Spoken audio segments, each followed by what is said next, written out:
Those who love him, who call him Bubba, Papa, Les, who knew the richness of his white oak heart before life's rings were laid, can tell that this last picture is a saw. And they know why. Lester Potts came to painting late in life. Born in Alabama's Pickens County, west of Tuscaloosa, he was reared during the Great Depression. He grew up laboring in the family sawmill and served in the Army during the Korean conflict. He learned an iron work ethic and a suspicion of all idle endeavors.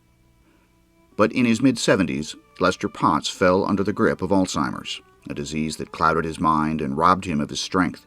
Eventually, his family could meet his needs no longer, and he entered an adult daycare facility. And then, in the words of his son, a miracle occurred. A volunteer taught Lester Potts to paint watercolors, and suddenly, a part of him that had been missing for a long time resurfaced. His son, Daniel Potts, was astounded. A neurologist based in Tuscaloosa, Daniel was struggling himself. He felt he should have noticed his father's symptoms earlier, but when he saw these canvases and the change that came over his father, Daniel was moved to creations of his own. In only a few weeks, he composed dozens of poems, meditating on his father's life and art. These poems, and many of Lester's paintings, have been collected in a book called The Broken Jar. The only paintbrush he had held to that point was one which whitewashed fences, painted barns, or trimmed siding at a house, Daniel Potts writes in the book's introduction. What subsequently happened could be compared to wildflowers blossoming from a fallen log in the Pickens County woods. Beautiful florals, inviting still lives, breathtaking landscapes, heartwarming Christmas scenes came home with him to the amazement of the family. And more poignantly, a broken man was given, once again, something for which to be proud. Dr. Andrew Duxbury, a UAB geriatrician, says art has the power to transform patients with Alzheimer's disease. Art is one of the most basic kind of impulses that human beings have. There is an absolute need to create. As soon as children learn to pick up crayons, they are driven to draw pictures, Duxbury says. It is a way they can express what is going on in their minds when they don't have the language skills to express themselves verbally. And the same thing is true for Alzheimer's patients. They need to get their thoughts and feelings out in some way, and art is a perfect vehicle. The process of creating involves a lot of different parts of the brain, and some of it is memory involved, and some of it is emotionally involved. And in a brain that is starting to have damage from Alzheimer's disease or another related dementia, the artistic impulse is not usually damaged in that way. But the pitiless march of Alzheimer's does not bypass the artistic sense forever. Over time, the disease begins to influence everything from choice of subjects to color palettes. This becomes especially obvious when you can compare the early and late works of artists who have struggled with Alzheimer's. The Dutch abstract expressionist Willem de Kooning, for example, painted dark, intricate canvases early in his career. Later, his style became simpler, his colors much more bold.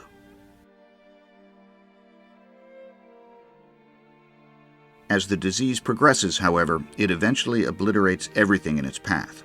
One of the most striking examples of this degeneration comes from a much more obscure artist by the name of Carolus Horn.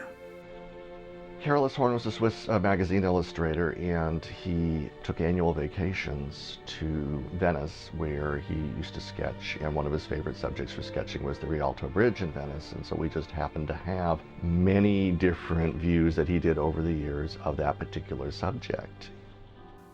Horn's family had a history of Alzheimer's, and he developed the disease relatively early in life, starting when he was in his late 50s. Horn continued to travel with his family on its annual trips to Venice, and he continued to sketch the Rialto Bridge. But the changes in his artistic style were unmistakable.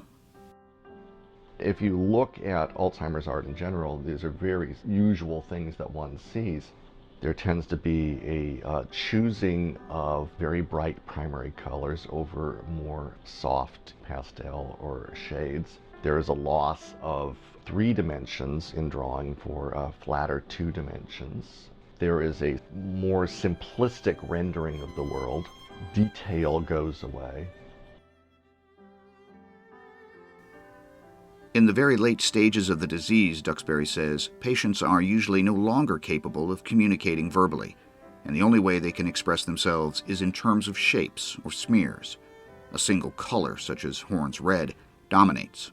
The same pattern repeated itself in the paintings of Lester Potts, but it eventually brought out heartbreaking new layers of meaning.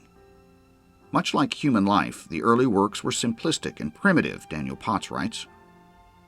The middle, more refined.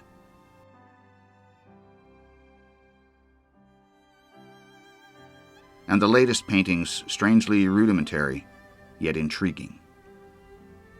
The last of all is also the plainest, but speaks most truly of the man. In his book's final poem, The Crosscut Saw, Daniel Potts attempts to decode this final, poignant message left behind as his father slipped away. He spoke of it to me whenever two were needed for a task, and tales of pushing, pulling, giving, taking teamwork between man and boy goaded little hands to help him. Strength, innate to him, was given meaning and a name across its blade, where as a son he'd first sensed power and endurance in his father's arms. He wore me out on that old saw, was often said submissively. Like most sons, he felt himself a lesser man than Dad.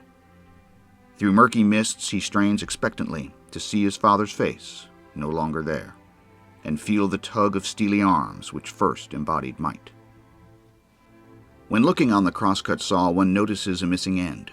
Perhaps his eyes misjudged and drew onto another page, a scrap discarded like a stubby hardwood log, yet of itself an artful work of hand.